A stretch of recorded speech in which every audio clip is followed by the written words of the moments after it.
ഇന്ന് ഡിസ്കസ് ചെയ്യാൻ പോകുന്ന ആദ്യത്തെ ടോപ്പിക്കാണ് ടൈപ്സ് ഓഫ് സർവീസസ്. അപ്പോൾ നമ്മൾ ഇലക്ട്രിക്കൽ ട്രാക്ഷനിൽ എക്സിസ്റ്റ് ചെയ്യുന്ന പാസഞ്ചർ ട്രെയിൻ സർവീസുകളെ മൂന്നായിട്ട് നമുക്ക് ക്ലാസിഫൈ ചെയ്യാം. ഒന്നാമത്തെ ടൈപ്സ് ഓഫ് സർവീസസ് ആണ് അർബൻ ഓർ സിറ്റി സർവീസസ്. രണ്ടാമത്തതാണ് സബർബൻ സർവീസസ്. മൂന്നാമതാണ് മെയിൻ ലൈൻ സർവീസസ്. ആദ്യം അർബൻ ഓർ സിറ്റി സർവീസസ് എന്താ നോക്കാം. അർബൻ ഓർ സിറ്റി സർവീസസ് എന്ന് പറഞ്ഞാൽ രണ്ട് സ്റ്റോപ്പുകൾ തമ്മിലുള്ള ഡിസ്റ്റൻസ് വളരെ കുറവാണെന്നുണ്ടെങ്കിൽ, ഒരു ട്രെയിനിൻ്റെ രണ്ട് സ്റ്റോപ്പുകൾ തമ്മിലുള്ള ഡിസ്റ്റൻസ് വളരെ കുറവാണെന്നുണ്ടെങ്കിൽ, ഏകദേശം 1 കിലോമീറ്ററോളം ഉള്ളൂന്നുണ്ടെങ്കിൽ, അത്തരത്തിലുള്ള സർവീസുകൾ നമ്മൾ പറയുന്ന പേരാണ് അർബൻ ഓർ സിറ്റി സർവീസസ് എന്ന് പറയും. ഈ ഒരു സ്റ്റോപ്പിനിടയിലുള്ള ഡിസ്റ്റൻസ് കവർ ചെയ്യാൻ വേണ്ട റണ്ണിങ് ടൈം വളരെ കുറവുമായിരിക്കും. ഇപ്പോൾ ഇത്തരം സർവീസിന് നമുക്ക് അർബൻ അല്ലെങ്കിൽ സിറ്റി സർവീസസ് എന്നൊക്കെ പറയാം. അപ്പോൾ ട്രെയിനുകൾ സാധാരണ മെട്രോ റെയിലൊക്കെ പോലെ എന്തുണ്ടാവും, ഒരു സ്റ്റോപ്പും അടുത്ത സ്റ്റോപ്പും തമ്മിലുള്ള ഡിസ്റ്റൻസ് മാക്സിമം 1 കിലോമീറ്ററേ വരുള്ളൂ.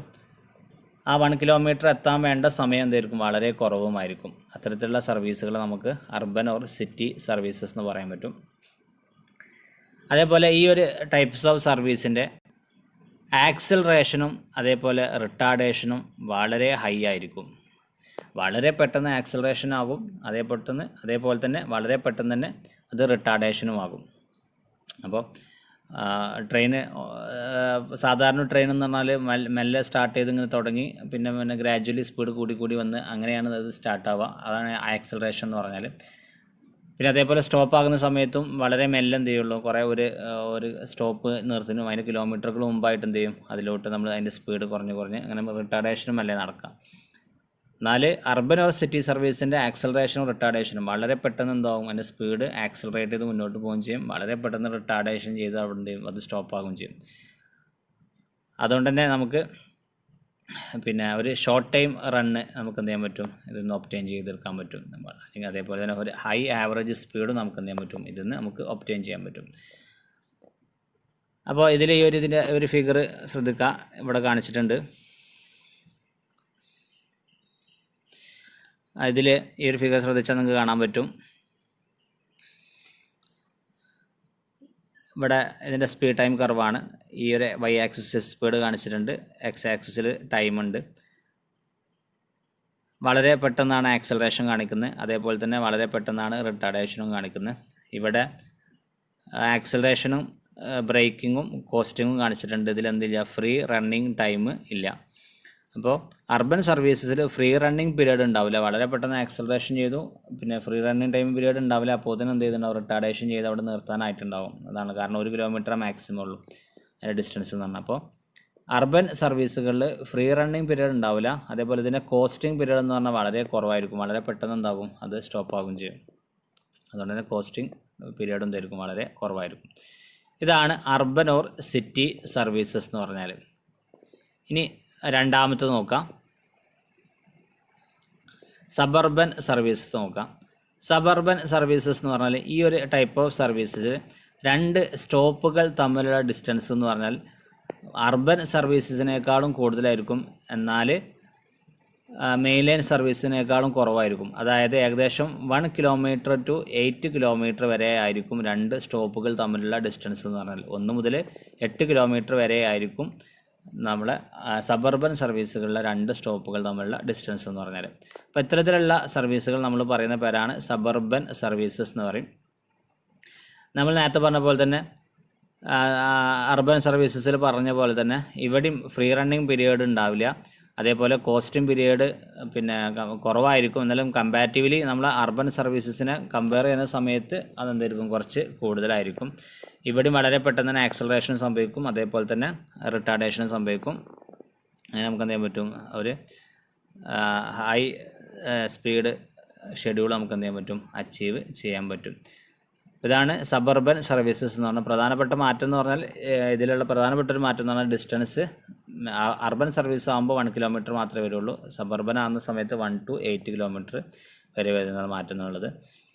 നേരത്തെ പറഞ്ഞ പോലെ തന്നെ ആക്സിലറേഷൻ റിട്ടാർഡേഷനൊക്കെ വളരെ ഹൈ ആയിരിക്കും. അതേപോലെ റണ്ണിങ് ടൈമും എന്തായിരിക്കും, കമ്പാരിറ്റീവ്ലി കുറവായിരിക്കും. എന്നാൽ അർബൻ സർവീസസിനെ കമ്പയർ ചെയ്യുന്ന സമയത്ത് കുറച്ച് കൂടുതലുമായിരിക്കും. ഇതാണ് സബർബൻ സർവീസസ്. ഇതിൻ്റെ ഗ്രാഫ് ഇവിടെ കാണിച്ചിട്ടുണ്ട്. ഗ്രാഫ് കാണാൻ പറ്റും. പിന്നെ ഈ ഒരു ഭാഗം സ്പീഡാണ്, ഈ ഒരു ഭാഗം ടൈമാണ്. ഇവിടെ ആക്സലറേഷൻ ഉണ്ട്, ഇവിടെ കോസ്റ്റിംഗ് ഉണ്ട്, ഇവിടെ ബ്രേക്കിംഗ് ഉണ്ട്. ഇപ്പോൾ കോസ്റ്റിംഗ് എന്ന് പറഞ്ഞാൽ അർബൻ സർവീസസിനെ കമ്പയർ ചെയ്യുന്ന സമയത്ത് കുറച്ച് കൂടുതലായിരിക്കും. എന്നാലും കമ്പാരിറ്റീവ്ലി മെയിൻ്റനൻസ് സർവീസസിനെ കമ്പയർ ചെയ്യുന്ന സമയത്ത് എന്തായിരിക്കും, കുറവുമായിരിക്കും. ഇതിലും എന്തില്ല, ഫ്രീ റണ്ണിങ് പീരീഡ് നമുക്കിതിൽ കാണാൻ പറ്റില്ല. ആക്സലറേഷനും കോസ്റ്റിങ്ങും ബ്രേക്കും മാത്രമേ ഉള്ളൂ. ഫ്രീ റണ്ണിങ് പീരീഡ് സബർബൻ സർവീസസിലും ഉണ്ടാവില്ല.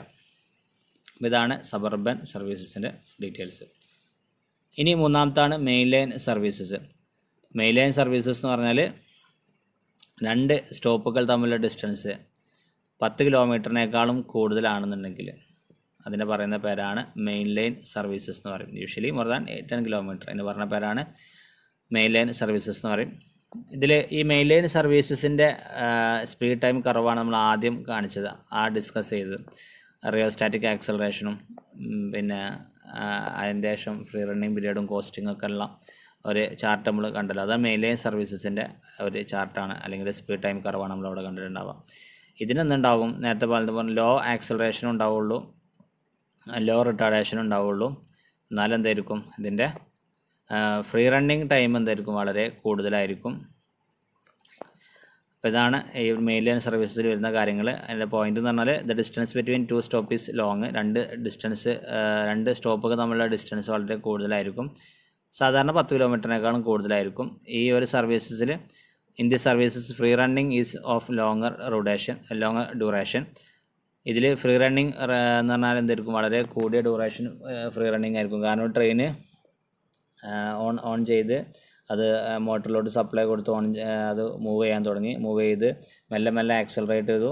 പിന്നെ അതിൻ്റെ റിക്കവേർഡ് സ്പീഡിലെത്തി. പിന്നെ ആ ഒരു സ്പീഡിൽ കണ്ടിന്യൂസ് ആയിട്ട് മൂവ് ചെയ്തുകൊണ്ടിരിക്കുകയാണ്.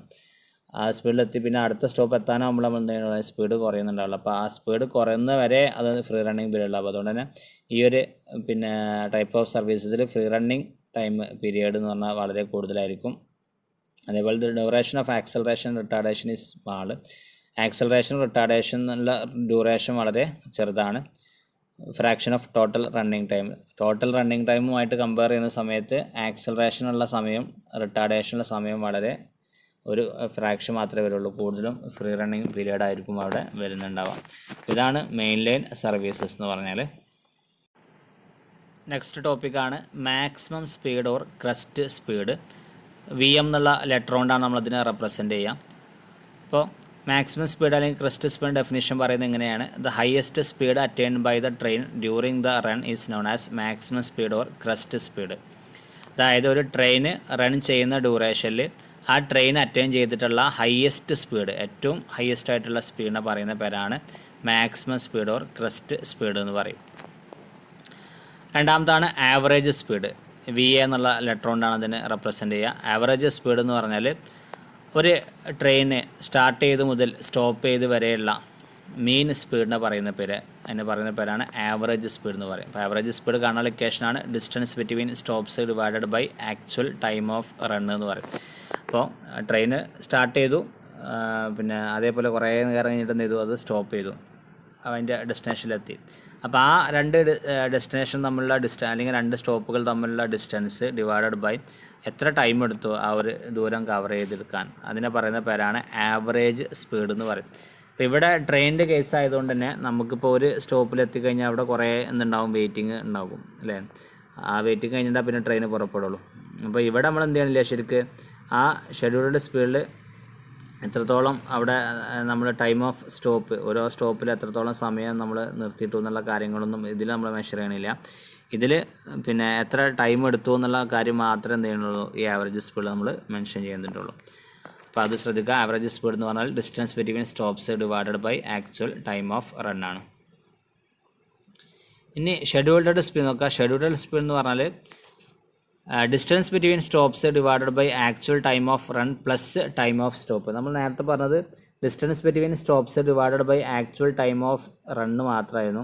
ഈ ആക്ച്വൽ ടൈം ഓഫ് റണ്ണിനോട് നമ്മൾ ടൈം ഓഫ് സ്റ്റോപ്പ് കൂടിയും കൂട്ടിക്കഴിഞ്ഞാൽ, നമ്മൾ ഓരോ സ്റ്റോപ്പിലും നിർത്തിയിടുന്ന സമയം കൂടിയും കൂട്ടിക്കഴിഞ്ഞാൽ അതിനെ പറയുന്ന പേരാണ് ഷെഡ്യൂൾഡ് സ്പീഡ് എന്ന് പറയും. വി എസ് എന്നുള്ള ലെറ്ററോട് നമ്മൾ അതിനെ റെപ്രസെൻറ്റ് ചെയ്യും. അപ്പോൾ അതിൻ്റെ ഡെഫിനേഷൻ പറയുന്നത് എങ്ങനെയാണ്? It is given by the ratio of distance moved between 2 stops to the total time of run including time of stop. നമ്മളെ റേഷ്യോ ഡിസ്റ്റൻസ്, 2 സ്റ്റോപ്പുകൾ നമ്മുടെ distance divided by total time of run, അതിലൊന്നുകൂടി included ആണ്, time of സ്റ്റോപ്പും കൂടി include ആണെന്നുണ്ടെങ്കിൽ എന്ന് പറയുന്ന പേരാണ് ഷെഡ്യൂൾഡ് സ്പീഡ് എന്ന് പറയും. അപ്പോൾ ഷെഡ്യൂൾഡ് സ്പീഡ് എന്ന് പറഞ്ഞാൽ ആവറേജ് സ്പീഡിനേക്കാളും എന്തായിരിക്കും? കുറവായിരിക്കും ഉണ്ടാവുക. കാരണം നമ്മളിതിൽ എന്ത് ചെയ്യുന്നുണ്ട്? ടൈം ഓഫ് സ്റ്റോപ്പും കൂടി ഇതിൽ കൺസിഡർ ചെയ്യുന്നുണ്ട്. അതുകൊണ്ട് ഷെഡ്യൂൾഡ് സ്പീഡ് എന്ന് പറഞ്ഞാൽ ആവറേജ് സ്പീഡിനേക്കാളും കുറവായിരിക്കും. നെക്സ്റ്റ് ടോപ്പിക്കാണ് factors affecting the scheduled speed. അപ്പോൾ ഒന്നാമത്തെ എഫക്റ്റ് ചെയ്യുന്ന കാര്യമാണ് effect of acceleration and retardation. അപ്പോൾ ആക്സലറേഷനും അതേപോലെ റിട്ടാർഡേഷനും എങ്ങനെ ഷെഡ്യൂൾ സ്പീഡിനെ എഫക്റ്റ് ചെയ്യുമെന്നാണ് നമ്മൾ ആദ്യം ഡിസ്കസ് ചെയ്യാൻ പോകുന്നത്.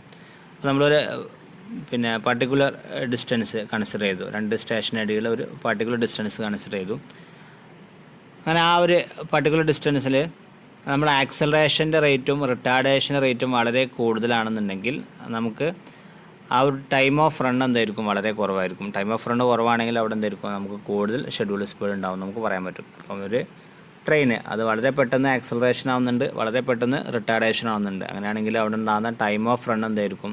ആ ഒരു ഡിസ്റ്റൻസ് കവർ ചെയ്യാനുള്ള സമയം, ടൈം ഓഫ് റണ്ണ് എന്തായിരിക്കും? വളരെ കുറവായിരിക്കും. അതുകൊണ്ട് ഇതിന് കൂടുതൽ ഷെഡ്യൂൾ സ്പീഡ് നമുക്ക് പറയാൻ പറ്റും.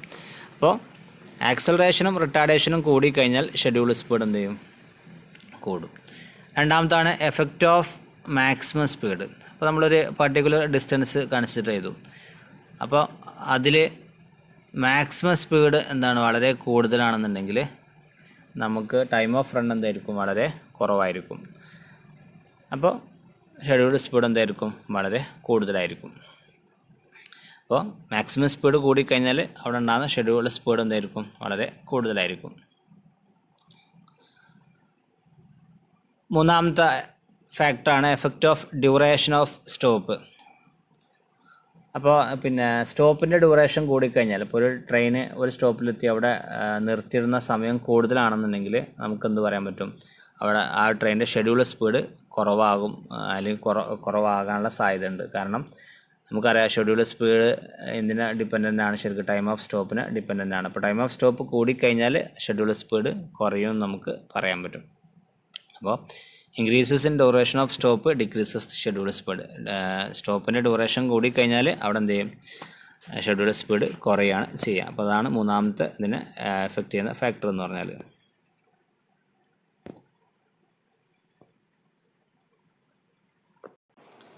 ഇപ്പോൾ നെക്സ്റ്റ് ടോപ്പിക്കാണ് ട്രാക്റ്റീവ് എഫേർട്ട്. ട്രാക്റ്റീവ് എഫേർട്ട് എന്ന് പറഞ്ഞാൽ ഡെഫിനിഷൻ പറയുന്നത് ഇങ്ങനെയാണ്: tractive effort is the force developed by the traction motors at the wheel rim to move the train. അതായത് ട്രാക്റ്റീവ് എഫേർട്ട് എന്ന് പറഞ്ഞാൽ നമ്മൾ ട്രാക്ഷൻ മോട്ടറുകൾ ഡെവലപ്പ് ചെയ്യുന്ന ഒരു ഫോഴ്സാണ്. എവിടെ? ട്രെയിനിൻ്റെ വീൽ റിമ്മിൽ ട്രെയിന് മൂവ് ചെയ്യാൻ വേണ്ടിയിട്ട് ട്രെയിനിൻ്റെ വീൽ റിമ്മുകളിൽ ട്രാക്ഷൻ മോട്ടറുകൾ ഡെവലപ്പ് ചെയ്യുന്ന ഫോഴ്സിന് പറയുന്ന പേരാണ് ട്രാക്റ്റീവ് എഫേർട്ട് എന്ന് പറയും. അപ്പോൾ നമ്മളിവിടെ ഡെവലപ്പ് ചെയ്യുന്ന ട്രാക്റ്റീവ് എഫേർട്ട് താഴെ പറയുന്ന 3 കാര്യങ്ങൾ കൺസ്യൂം ചെയ്യാൻ വേണ്ടിയിട്ടാണ് എന്ത് ചെയ്യുന്നത്? അത് ഉപയോഗിക്കുന്നത്. ഒന്നാമത്തെ കാര്യമാണ് linear and angular acceleration of train on level track. ഒരു ലെവൽ ട്രാക്ക് ആണെന്നുണ്ടെങ്കിൽ അതിന് ലീനിയർ ആയിട്ടുള്ള അതേപോലെ ആക്സലറേഷൻ ഉണ്ടാവും, അതേപോലെ ആംഗുലർ ആയിട്ടുള്ള ആക്സലറേഷൻ ഉണ്ടാവും. അപ്പോൾ ഈ ട്രാക്റ്റീവ് എഫേർട്ട് ഒന്നാമതായിട്ട് നമ്മൾ ഉപയോഗിക്കുന്നത് for linear and angular acceleration of train on level track. ഇനി രണ്ടാമതായിട്ട് നമ്മൾ ഉപയോഗിക്കുന്നത്, ഈ ട്രാക്റ്റീവ് എഫേർട്ട് ഉപയോഗിക്കുന്നത് to overcome the frictional resistance and wind resistance to the motion. നമ്മൾ ഒരു ട്രെയിൻ മൂവ് ചെയ്യുന്ന സമയത്ത് അതിന് ഫ്രിക്ഷണൽ റെസിസ്റ്റൻസ് ഉണ്ടാകും, അതേപോലെ തന്നെ വിൻഡ് റെസിസ്റ്റൻസ് ഉണ്ടാകും. നമ്മൾ എയറിനെ അല്ലെങ്കിൽ വിൻഡിൻ്റെ ഓപ്പോസിറ്റ് ആയിരിക്കും മൂവ് ചെയ്യുന്നുണ്ടെങ്കിൽ അവിടെ വിൻഡ് റെസിസ്റ്റൻസ് ഉണ്ടാകും. അപ്പോൾ ആ വിൻഡ് റെസിസ്റ്റൻസിനെയും അതേപോലെ അവിടെ ഉണ്ടാകുന്ന ഫ്രിക്ഷണൽ റെസിസ്റ്റൻസിനെയും ഓവർകം ചെയ്യാൻ നമ്മൾ എന്ത് ചെയ്യും? ഈ ട്രാക്റ്റീവ് എഫേർട്ട് ഉപയോഗിക്കും. മൂന്നാമത്താണ് to overcome the gravitational force.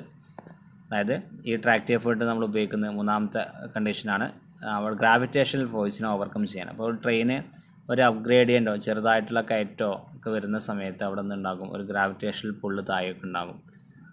അപ്പോൾ ആ ഒരു ഇതിന് പറയുന്ന പേരാണ്, അല്ലെങ്കിൽ ആ ഒരു ഇതിനെ ഓവർകം ചെയ്യാൻ നമ്മൾ ഉപയോഗിക്കുന്നത് ആണ് ട്രാക്റ്റീവ് എഫേർട്ട് എന്ന് പറയും. അപ്പോൾ ഈ 3 കാര്യങ്ങൾക്കാണ് എന്ത് ചെയ്യുന്നത്, നമ്മൾ ട്രെയിനിൻ്റെ വീൽ റിമ്മിൽ നമ്മൾ ഉപയോഗിക്കുന്ന ട്രാക്റ്റീവ് ഫോഴ്സ് അല്ലെങ്കിൽ ട്രാക്റ്റീവ് എഫേർട്ട് ഈ ഒരു 3 കാര്യങ്ങൾക്ക് വേണ്ടിയിട്ടാണ് എന്ത് ചെയ്യുന്നത് നമ്മൾ യൂസ് ചെയ്യുന്നത്. ഇനി ആദ്യം നോക്കാം, ഫസ്റ്റത്തെ ഒരു പോയിൻ്റ് നമ്മൾ പറഞ്ഞ ട്രാക്റ്റീവ് എഫേർട്ട് ഡ്യൂറിങ് ആക്സലറേഷൻ സമയത്തുണ്ടാകുന്ന ട്രാക്റ്റീവ് എഫേർട്ട്. ലീനിയർ ട്രാക്കിൽ അല്ലെങ്കിൽ ലെവൽ ട്രാക്കിൽ മൂവ് ചെയ്യുന്ന സമയത്ത് അവിടെ ഉണ്ടാകുന്ന ട്രാക്റ്റീവ് എഫേർട്ട്, അതിനാണ് നമ്മൾ ഡിസ്കസ് ചെയ്യാൻ പോകുന്നത്. അപ്പം ആ ഒരു ഫോഴ്സ് നമ്മൾ FA നമ്മൾ എന്ത് ചെയ്തു, നമ്മൾ പേര് കൊടുത്തു ട്രാക്റ്റീവ് എഫേർട്ട് ഡ്യൂറിങ് ആക്സലറേഷൻ സമയത്തുണ്ടാകുന്ന ട്രാക്റ്റീവ് എഫേർട്ട്. അപ്പോൾ ഇതിൽ ശ്രദ്ധിക്കാം, ഇവിടെ W എന്ന് പറഞ്ഞാൽ mass of the train in ton ആണെന്ന് കരുതാം. നമ്മൾ ഒരു ട്രെയിനിൻ്റെ മാസാണ് W എന്ന് പറഞ്ഞാൽ ഒരു ട്രെയിനിൻ്റെ മാസാണ്. W എന്ന് പറഞ്ഞാൽ ട്രെയിനിൻ്റെ മാസിൻ ടൺ ആണെന്ന് കരുതാം. FA എന്ന് പറഞ്ഞാൽ ട്രാക്റ്റീവ് എഫേർട്ട് അല്ലെങ്കിൽ force for accelerating train in newton അല്ലേ. അതായത് FA ആണ് നമുക്ക് ട്രാക്റ്റീവ് എഫേർട്ടായിട്ട് അല്ലെങ്കിൽ ട്രാക്റ്റീവ് ഫോഴ്സായിട്ട് പറയുന്നത്. അത് ന്യൂട്ടണിലാണ് നമ്മൾ എന്ത് ചെയ്യാൻ പറയാൻ പോകുന്നത്. ആൽഫ എന്ന് പറഞ്ഞാൽ acceleration in kilometre per hour per second അല്ലെ, കിലോമീറ്റർ പെർ ഹവർ പെർ സെക്കൻഡിലുള്ള ആക്സിലറേഷനെ പറയുന്ന പേരാണ് ആൽഫ എന്ന് പറഞ്ഞാൽ. നമുക്കറിയാം ന്യൂട്ടൺസിൻ്റെ സെക്കൻഡ് ലോ പ്രകാരം force is equal to mass of body into acceleration, F is equal to M into A ആണ് നമുക്ക് പറയാൻ പറ്റും. സോ FA എന്ന് പറഞ്ഞാൽ ഇവിടെ നമ്മൾ മാസ് കിലോഗ്രാമിലാണ് പറയുന്നത്. സോ നമ്മളെ വെയിറ്റ് എന്ന് പറഞ്ഞാൽ മാസ് എന്ന് പറഞ്ഞാൽ W ആണ്, നമുക്ക് ഇവിടെ സൂചിപ്പിച്ചിട്ടുണ്ട്. ഈ W 10ലാണ് പറഞ്ഞിട്ടുള്ളത്. ആ 10നെ കിലോഗ്രാമിലോട്ട് മാറ്റാൻ വേണ്ടിയിട്ട് നമ്മൾ എന്ത് ചെയ്തു, 1000 കൊണ്ട് ഗുണിച്ചു. So 1000 into W into alpha എന്ന് പറഞ്ഞാൽ കിലോമീറ്റർ പെർ ഹവർ പെർ സെക്കൻഡാണ്. നമുക്ക് കിലോമീറ്റർ പെർ ഹവറിൽ മീറ്റർ പെർ സെക്കൻഡിലോട്ട് മാറ്റാൻ വേണ്ടിയിട്ട് ആദ്യം കിലോമീറ്ററിനെ മീറ്ററിലോട്ട് മാറ്റാൻ വേണ്ടിയിട്ട് ഈ ആൽഫനെ 1000 കൊണ്ട് ഗുണിച്ചു. അപ്പോൾ കിലോമീറ്ററിന് മീറ്ററിലോട്ട് മാറി. പിന്നെ ഹവർ പെർ സെക്കൻഡ് അത് സെക്കൻഡിലോട്ട് മാറ്റാൻ വേണ്ടിയിട്ട് എന്ത് ചെയ്തു, ഡിവൈഡഡ് ബൈ 3600 ചെയ്തു. അങ്ങനെ ചെയ്ത് കഴിഞ്ഞാൽ FA = എന്ത് വരും, 1000 W into alpha into 1000 divided by 3600 എന്ന് കിട്ടും. അതായത് 277.8 ഇൻറ്റു W ആൽഫ ന്യൂട്ടൺ എന്ന് കിട്ടും. ഇത്രയും ഫോഴ്സാണ് പിന്നെ ട്രാക്റ്റീവ് എഫേർട്ട് അല്ലെങ്കിൽ tractive force for accelerating in train in ന്യൂട്ടണിൽ നമുക്ക് പറയാനുള്ള കാര്യം. അപ്പോൾ നമ്മൾ ട്രെയിനിൻ്റെ ഈ ഒരു മൂവ്മെൻറ്റിൻ്റെ കാര്യം പറയുന്ന സമയത്ത് റെസ്റ്റുള്ള ഒരു ബോഡി മൂവ് ചെയ്യുന്ന സമയത്ത് അവിടെ മൊമെൻറ്റ് ഓഫ് ഇനേഷ്യ എന്നുള്ള ആൾക്ക് അല്ലെങ്കിൽ റൊട്ടേറ്റിംഗ് പാർട്ട് നമ്മൾ വരുന്ന സമയത്ത് അവിടെ മൊമെൻറ്റ് ഓഫ് ഇനേഷ്യ എന്നുള്ള കാര്യങ്ങളൊക്കെ ഉണ്ടാകും.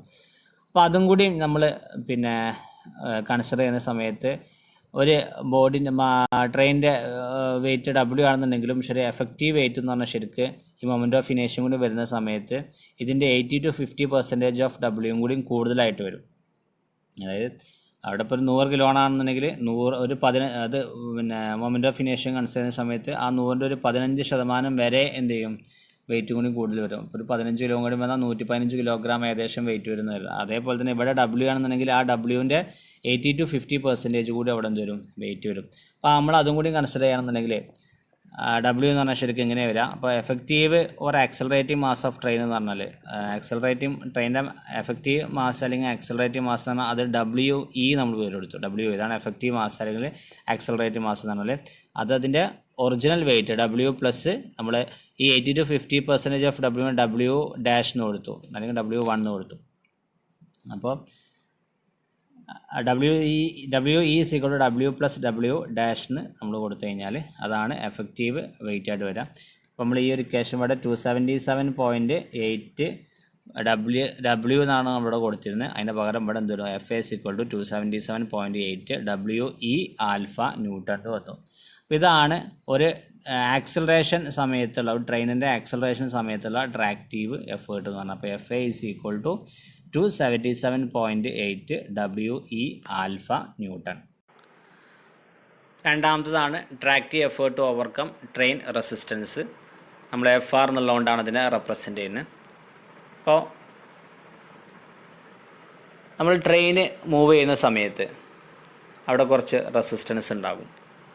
അപ്പോൾ ആ റെസിസ്റ്റൻസിനെ ഓവർകം ചെയ്യാൻ വേണ്ടിയിട്ട് നമ്മൾ കുറച്ച് ഫോഴ്സ് അപ്ലൈ ചെയ്യേണ്ടി വരും. അതാണ് ശരിക്കും tractive effort overcome the train resistance FR എന്ന് പറഞ്ഞാൽ. അപ്പോൾ എന്തൊക്കെ കാരണം കൊണ്ടാണ് ട്രെയിൻ റെസിസ്റ്റൻസ് ഉണ്ടാവാൻ നോക്കുക. ഒന്ന്, ഫ്രിക്ഷൻ അറ്റ് ദ ട്രാക്കിൽ ഉണ്ടാകുന്ന ഫ്രിക്ഷൻ ഉണ്ടാകാം. രണ്ടാമതാണ് friction at various parts of rolling സ്റ്റോക്കിൻ്റെ വേരിയസ് പാർട്ടിൽ നിന്നുണ്ടാകാം ഫ്രിക്ഷൻ ഉണ്ടാകാം. മൂന്നാമതാണ് എയർ റെസിസ്റ്റൻസ്, അല്ലേ? നമ്മൾ ട്രെയിൻ മൂവ് ചെയ്യുന്ന സമയത്ത് എയറിൽ നിന്നുണ്ടാകാം ഒരു റെസിസ്റ്റൻസ് ഉണ്ടാകാം. കാരണം എയറിനെ ഓപ്പോസിഷൻ ചെയ്തിട്ടൊക്കെ കാരണം ചിലപ്പോൾ ട്രെയിൻ മൂവ് ചെയ്യുന്നത്, അപ്പോൾ എയർ റെസിസ്റ്റൻസ് ഉണ്ടാകാം. സാധാരണ നമ്മളൊക്കെ വണ്ടിയിലൊക്കെ കാറിലും മറ്റതിലൊക്കെ പോകുന്ന സമയത്ത് അവിടെ എയർ റെസിസ്റ്റൻസ് ഉള്ള പോലെ തന്നെ ട്രെയിനിലൊന്നും ഉണ്ടാകാം, ഒരു എയർ റെസിസ്റ്റൻസ് ഉണ്ടാകാം. അപ്പോൾ ഇവിടെ നമ്മൾ കാണിച്ചിട്ടുണ്ട് R എന്നുള്ളത് സ്മോൾ ലെറ്റർ R ആണ് നമ്മളെ train in resistance, newton per ടണ്ണിലുള്ള റെസിസ്റ്റൻസ് എന്ന് കരുതാം. അങ്ങനെയാണെങ്കിൽ FR എന്ന് പറഞ്ഞാൽ, അതായത് FR എന്ന് പറഞ്ഞാൽ tractive effort to overcome train resistance എന്ന് പറഞ്ഞാൽ W × R ആയിരിക്കും. W എന്ന് പറഞ്ഞാൽ വെയിറ്റ് ഓഫ് ദ ട്രെയിൻ ആണ്. R എന്ന് പറഞ്ഞാൽ resistance, train resistance newton per ton ആണ്. അങ്ങനെയാണെങ്കിൽ FR = WR ന്യൂട്ടൺ നമുക്ക് പറയാൻ പറ്റും. ഇതാണ് tractive effort to overcome the train resistance എന്ന് പറഞ്ഞാൽ. ഇനി മൂന്നാമത്തതാണ് tractive effort to overcome the gravitational pull. നമ്മൾ FG എന്നുള്ളതുകൊണ്ടാണ് എന്ത് ചെയ്യുക, അതിനെ നമ്മൾ റെപ്രസെൻ്റ് ചെയ്യാം. അപ്പോൾ ഈ ഗ്രാവിറ്റേഷണൽ പുള്ള് എന്ന് പറഞ്ഞാൽ നമ്മൾ ട്രെയിൻ ഒരു അപ്ഗ്രേഡിയൻറ്റിൽ പോകുന്ന സമയത്ത്, അപ്ഗ്രേഡിയൻ്റ് എന്ന് പറഞ്ഞാൽ കയറ്റം വരുന്ന സമയത്ത്, അപ്പോൾ സ്വാഭാവികമായിട്ടൊരു സംശയം ഉണ്ടാകും, ട്രെയിനിൻ്റെ റെയിൽവേ ട്രാക്കിന് കയറ്റം ഉണ്ടാകുമോ? അപ്പോൾ സാധാരണ നമ്മൾ റോഡ് പോലെ ഒരു കയറ്റം റെയിൽവേ ട്രാക്കിന് ഇല്ലെങ്കിലും ഒരു ചെറിയ രീതിയിലുള്ള സ്ലോപ്പ് മെല്ലെ എന്തുണ്ടാകും, നമ്മൾ റെയിൽവേ ട്രാക്കിലുണ്ടാകും. പക്ഷെ അതിങ്ങനെ മീറ്ററുകളോളം പോകുന്ന സമയത്ത് ആ ട്രാക്കിൽ എന്തുണ്ടാവുള്ളൂ, ഒരു ചെറിയ സ്ലോപ്പിൽ ഒരു ചെറിയ മാറ്റങ്ങൾ വരുന്നുണ്ടാവുള്ളൂ. അപ്പോൾ സ്ലോപ്പ് എന്ന് പറഞ്ഞാൽ ഒറ്റയടിക്ക് സ്ലോപ്പ് കൂട്ടി വരില്ല, പകരം എന്ത് ചെയ്യും, മെല്ലെ മെല്ലെ എന്ത് ചെയ്യും, ഗ്രാജുവലായിട്ട് എന്ത് ചെയ്യും, സ്ലോപ്പ് അവിടെ കൊടുത്ത് അവർ അപ്ഗ്രേഡിൻ്റെ അവിടെ വന്നിട്ടുണ്ടാകും. അപ്പോൾ നമ്മളൊരു എക്സാമ്പിളായിട്ട് പറയുകയാണെങ്കിൽ ട്രെയിൻ അപ്ഗ്രേഡിങ്ങിലോട്ട് പോകുകയാണെന്നുണ്ടെങ്കിൽ, ഇപ്പോൾ എവിടെ ഒരു ഫിഗർ ശ്രദ്ധിച്ചാൽ നിങ്ങൾക്ക് കാണാൻ പറ്റും. ശരിക്ക് ഇങ്ങനെയായിരുന്നു പോവേണ്ടിയിരുന്നത്. പക്ഷേ നമ്മൾ ട്രെയിൻ അപ്ഗ്രേഡിൻ്റെ ആണ്, കയറ്റത്തിലോട്ടാണ് നമ്മൾ പോകുന്നത്, ഇങ്ങനെയാണ് പോകുന്നത്. അപ്പോൾ ഇങ്ങനെ പോകുന്ന സമയത്ത് ഇവിടെ ട്രെയിൻ കാണിച്ചിട്ടുണ്ട്. ഇതാണ് ട്രെയിനിൻ്റെ മോഷൻ എന്ന് പറഞ്ഞാൽ ഇങ്ങോട്ടാണ് ട്രെയിൻ പോകുന്നത്. ഇതാണ് ട്രാക്ക് എന്ന് പറഞ്ഞാൽ. അപ്പോൾ സ്വാഭാവികമായിട്ടും ട്രെയിൻ അങ്ങനെ പോകുന്ന സമയത്ത് ഈ ട്രെയിനിൻ്റെ വെയിറ്റ് കാരണം താഴേക്കുന്നുണ്ടാകും ഒരു ഗ്രാവിറ്റേഷണൽ പുള്ളുണ്ടാകും. ആ ഗ്രാവിറ്റേഷണൽ പുള്ളിനെ ഓവർകം ചെയ്യാൻ വേണ്ടിയിട്ട് നമ്മൾ എന്ത് ചെയ്യണം, കുറച്ച് ഫോഴ്സ് അപ്ലൈ ചെയ്യേണ്ടി വരും. അതാണ് ശരിക്കും tractive effort to overcome the gravitational pull FG എന്ന് പറഞ്ഞാൽ. അപ്പോൾ ഇവിടെ W ആണ് നമ്മൾ ട്രെയിനിൻ്റെ മാസ് എന്ന് കരുതാം. ഈ ഗ്രേഡിയൻ്റ് ഇൻക്ലിനേഷനാണ് തീറ്റ എന്ന് കരുതാം. അപ്പോൾ ഇവിടെ ഈ ഒരു ആംഗിൾ മാർക്ക് ചെയ്യുന്നത് തീറ്റ എന്ന് മാർക്ക് ചെയ്തിട്ടുണ്ട്. അപ്പോൾ ട്രെയിൻ ഇങ്ങോട്ട് മൂവ് ചെയ്യുന്ന സമയത്ത് ഇവിടെ ഉണ്ടാകുന്ന വെയിറ്റിൻ്റെ എഫക്റ്റ് W എന്ന് ഇവിടെ നമ്മൾ എന്ത് ചെയ്തിട്ടുണ്ട്, ഇവിടെയും കാണിച്ചിട്ടുണ്ട്. ഈ W നമ്മൾ എന്ത് ചെയ്തു, 2 ഫാക്ടറാക്കി മാറ്റി. ഒന്ന് W cos θ, 2 W sin θ. അപ്പോൾ ഇതിൽ W cos θ എന്നുള്ള ഈ ഒരു ടേം എന്ന് പറഞ്ഞാൽ ഇത് നമ്മുടെ മോഷൻ ഓഫ് ട്രെയിനോട് പെർപെൻഡിക്കുലർ ആണ്. അപ്പോൾ മോഷൻ ഓഫ് ട്രെയിനോട് പെർപെൻഡിക്കുലർ ആയിക്കഴിഞ്ഞാൽ ഈ W cos θ ഒന്നും ഉണ്ടാവില്ല, അവിടെ ഒരു എഫക്റ്റും ഉണ്ടാവില്ല. പകരം W sin θ എന്നുള്ള ടേം നേരെ മോഷൻ ഓഫ് ട്രെയിനിൻ്റെ നേരെ ഓപ്പോസിറ്റുമാണ്. അപ്പോൾ ശരിക്കും ഈ W sin θ എന്നുള്ള ഒരു ടേംസിന് മാത്രം എന്തുണ്ടാവുള്ളൂ, ഈ ഒരു ഇതിൽ ഒരു എഫക്റ്റ് ഉണ്ടാവുള്ളൂ. അപ്പോൾ ഇവിടെ ട്രെയിൻ ഇങ്ങോട്ട് മൂവ് ചെയ്യുകയാണെന്നുണ്ടെങ്കിൽ അതിന് ഓപ്പോസിറ്റ് ആയിക്കൊണ്ട് ഈ ഒരു ഭാഗത്തോട്ട് എന്തുണ്ട്, ഒരു W sin θ എന്നുള്ള ഒരു ഫോഴ്സ് ഉണ്ട്. അപ്പോൾ ആ W sin θ എന്നുള്ളതിനെ ഓവർകം ചെയ്യാൻ വേണ്ടിയിട്ട് നമ്മൾ കൊടുക്കുന്ന ഫോഴ്സാണ് ശരിക്കും tractive effort to overcome the gravitational pull എന്ന് പറഞ്ഞാൽ. അപ്പോൾ ഇവിടെ ഈ ഒരു ഇതിനെ കമ്പോണൻ്റ് ആക്കി മാറ്റി കഴിഞ്ഞാൽ W sin θ എന്നുള്ള ഒരു ടേമിന് മാത്രം എന്തുണ്ടുള്ളൂ, നമുക്ക് എഫക്റ്റ് ഉള്ളൂ. അപ്പോൾ അതിനെ ഓവർകം ചെയ്യാൻ വേണ്ടിയിട്ടുള്ള ഫോഴ്സ് മാത്രം നമ്മൾ എന്ത് ചെയ്താൽ മതി, കൊടുത്താൽ മതി. അങ്ങനെയാണെങ്കിൽ FG എന്ന് പറഞ്ഞാൽ 1000 W × 9.81 × sin θ എന്ന് പറയാൻ പറ്റും. നമുക്കറിയാം ഒരു ഇക്വേഷൻ നമുക്കറിയാം, mg sin θ, F കാണാനുള്ള ഒരു ഇക്വേഷനാണ് mass into gravitational force into sin θ എന്നുള്ളൊരു ഇക്വേഷൻ നമുക്കവിടെ കാണാൻ പറ്റും. mg sin θ എന്നുള്ളൊരു ഇക്വേഷൻ ഉണ്ട്. അപ്പോൾ M എന്ന് പറഞ്ഞാൽ 1000 W ആണ്, ജി എന്ന് പറഞ്ഞ വാല്യൂ ആണ് 9.81, അതേപോലെ ഇൻറ്റു സൈൻ തീറ്റ നമ്മൾ കൊടുത്തു. അപ്പോൾ സാധാരണ റെയിൽവേ ഡിപ്പാർട്ട്മെൻറ്റിൽ ഗ്രേഡിയൻറ്റ്, ട്രാക്കിൻ്റെ ഗ്രേഡിയൻറ്റ് നമ്മൾ റെപ്രസെൻ്റ് ചെയ്യാറുള്ളത് 100 മീറ്റർ ട്രാക്ക് മൂവ് ചെയ്യുന്ന സമയത്ത് അതിൽ എത്രത്തോളം റേസ് വന്നിട്ടുണ്ട്, ഉയർച്ച വന്നിട്ടുണ്ട്. അപ്പോൾ അതിനെ പറയുന്ന പേരാണ് ശരിക്കും ജി എന്ന് നമുക്ക് റെപ്രസെൻ്റ് ചെയ്യുക. അപ്പോൾ ഇവിടെ നോക്കാം, എവിടെ എന്ന് പറഞ്ഞാൽ ഈ ഒരു ഫിഗർ ശ്രദ്ധിച്ചു കഴിഞ്ഞാൽ കാണാൻ പറ്റും. ഇതിൽ ഈ ഒരു ഫിഗറിൽ ജസ്റ്റ് ഒരു മിനിറ്റ് ഇതൊന്ന്, ഈ ഒരു ഫിഗറിൽ നോക്കാം, ട്രാക്ക് ഇങ്ങനെയാണ് മൂവ് ചെയ്യുന്നത് അല്ലേ, സോറി, ട്രാക്ക് ഇങ്ങോട്ടാണ് മൂവ് ചെയ്യുന്നത്. ഇപ്പോൾ ഈ ശരിക്കും ഇതിൻ്റെ താഴെയുള്ള ഗ്രൗണ്ടിൽ ഉള്ള സ്പേസ് പറഞ്ഞാൽ ഇങ്ങോട്ടാണ് വരുന്നത്. അപ്പോൾ 100 മീറ്റർ ട്രാക്ക് മൂവ് ചെയ്യുന്ന സമയത്ത്, 100 മീറ്റർ ഇങ്ങോട്ട് മൂവ് ചെയ്യുന്ന സമയത്ത് ഗ്രൗണ്ടിൽ നിന്ന് ഏകദേശം ഇത്രയും റേസ് വന്നിട്ടുണ്ട് ട്രാക്കിന് അല്ലേ, ഇത്രയും ഉയർച്ച വന്നിട്ടുണ്ട് ട്രാക്കിന്. ഈ ഒരു ഭാഗമാണ് ശരിക്ക് ജി എന്നുള്ള ലെറ്റർ കൊണ്ട് നമ്മളതിനെ റെപ്രസെൻ്റ് ചെയ്യുക. അപ്പോൾ ഈ ഒരു ഭാഗമാണ് ഇതിന് ജി എന്ന് റെപ്രസെൻ്റ് ചെയ്ത് കഴിഞ്ഞാൽ നമുക്കിവിടെ കാണാൻ പറ്റും സൈൻ തീറ്റ എന്ന് പറഞ്ഞാൽ ഓപ്പോസിറ്റ് സൈഡ് ഡിവൈഡഡ് ബൈ ഹൈപ്പട്ടേനിയസ് ആണ്. ഇപ്പോൾ ഇവിടെ ഓപ്പോസിറ്റ് സൈഡ് വരുന്ന ഏതാണ്, ജി ആണ് അല്ലേ. ഈ ഒരു ഭാഗമാണ് ഇതിന് ഓപ്പോസിറ്റ് സൈഡായിട്ട് വരുന്നത്, ഈ ഒരു ഭാഗം അല്ലേ, ഇതാണ് ജി എന്ന് പറഞ്ഞാൽ. അപ്പോൾ ഈ ജി ആണ് ഓപ്പോസിറ്റ് സൈഡ്, ഹൈപ്പട്ടേനിയസ് എന്ന് പറഞ്ഞാൽ 100 ആണ്. അപ്പോൾ നമുക്ക് ഈ ഒരു ഇതിൽ നമുക്ക് എന്ത് കാണാൻ പറ്റും, സൈൻ തീറ്റ എന്ന് പറഞ്ഞാൽ ജി ഡിവൈഡഡ് ബൈ 100 നമുക്ക് ഇവിടുന്ന് കാണാൻ പറ്റും. ജി എന്ന് പറഞ്ഞാൽ percentage of gradient of the ട്രാക്കിൻ്റെ പെർസെൻറ്റേജ് ഓഫ് ഗ്രേഡിയൻ്റ് ആണ് നമുക്ക് കാണാൻ പറ്റും. അപ്പോൾ 100 മീറ്റർ പോകുന്ന സമയത്ത് നമ്മൾ എത്ര എന്ത് ചെയ്തിട്ടുണ്ട്, പിന്നെ റേസ് വന്നിട്ടുണ്ട് എന്നാണ് നമ്മൾ എന്ത് ചെയ്യുന്നത്, പിന്നെ നമ്മൾ നോക്കുന്നത്. അപ്പോൾ ഇവിടെ ഈ ഒരു ഭാഗം ജി കൊണ്ട് നമ്മൾ റെപ്രസെൻ്റ് ചെയ്തു. അങ്ങനെയാണെന്നുണ്ടെങ്കിൽ നമുക്ക് sine theta equal to g by 100 നമുക്കവിടെ കാണാൻ പറ്റി. അങ്ങനെയാണെങ്കിൽ നമ്മൾ ഇക്വേഷനിൽ F G equal to 100,000 W into 9.81 into ഇവിടെ സൈൻ തീറ്റക്ക് പകരം ജി ബൈ 100 നമ്മളിവിടെ കൊടുത്തു. അങ്ങനെയാണെങ്കിൽ എഫ് ജി ഈക്വൽ ടു ചെയ്ത് കഴിഞ്ഞാൽ 98.1 WG ന്യൂട്ടൺ എന്ന് കിട്ടി. അങ്ങനെയാണെങ്കിൽ net tractive effort F T എന്ന് പറഞ്ഞാൽ ആദ്യം നമ്മൾ പറഞ്ഞ ആക്സലറേഷൻ്റെ tractive effort plus resistance overcome ചെയ്യാനുള്ള tractive effort plus gravitational pull overcome ചെയ്യാനുള്ള ട്രാക്റ്റീവ് എഫേർട്ട്. അപ്പോൾ ഇവിടെ പ്ലസ് ഓർ മൈനസ് നമ്മൾ കൊടുത്തിട്ടുണ്ട്. പ്ലസ് ആകുന്ന സമയത്ത് അപ്ഗ്രേഡിയൻ്റ് ആണെന്നുണ്ടെങ്കിൽ പ്ലസ് ഉപയോഗിക്കും, ഡൗൺ ഗ്രേഡിയൻ്റ് ആണെന്നുണ്ടെങ്കിൽ നമ്മൾ എന്ത് ഉപയോഗിക്കും, നെഗറ്റീവായിട്ട് ഉപയോഗിക്കുക. അതായത് കയറ്റം വരാണെങ്കിൽ പ്ലസ്സും ഇറക്കം വരാണെങ്കിൽ നമ്മൾ എന്ത് ചെയ്യുക, നെഗറ്റീവാണ് ഉപയോഗിക്കുക. അപ്പോൾ എഫ് എന്ന് പറഞ്ഞാൽ നമ്മൾ കണ്ടുപിടിച്ചിട്ടുണ്ട് 277.8 WE ആൽഫയാണ്. എഫ് ആർ എന്ന് പറഞ്ഞാൽ WR ആണ്. എഫ് ജി നമ്മൾ കണ്ടുപിടിച്ചു 98.1 WG ന്യൂട്ടൺ. അപ്പോൾ ഇതാണ് എഫ് ടി എന്ന് പറഞ്ഞാൽ total net tractive effort. F T equal to 277.8 WE alpha plus WR plus or minus 98.1 WG newton. അപ്പോൾ ഇതാണ് ടോട്ടൽ ട്രാക്റ്റീവ് എഫേർട്ട് എന്ന് പറഞ്ഞാൽ. അപ്പോൾ ഇത് ശ്രദ്ധിക്കേണ്ട കാര്യം, പോസിറ്റീവ് സൈൻ എന്ന് പറഞ്ഞാൽ അപ്പ് ഗ്രേഡിയൻറ്റിനാണ്, നെഗറ്റീവ് സൈൻ എന്ന് പറഞ്ഞാൽ ഡൗൺ ഗ്രേഡിയൻറ്റിനാണ് വരിക. ഓക്കെ.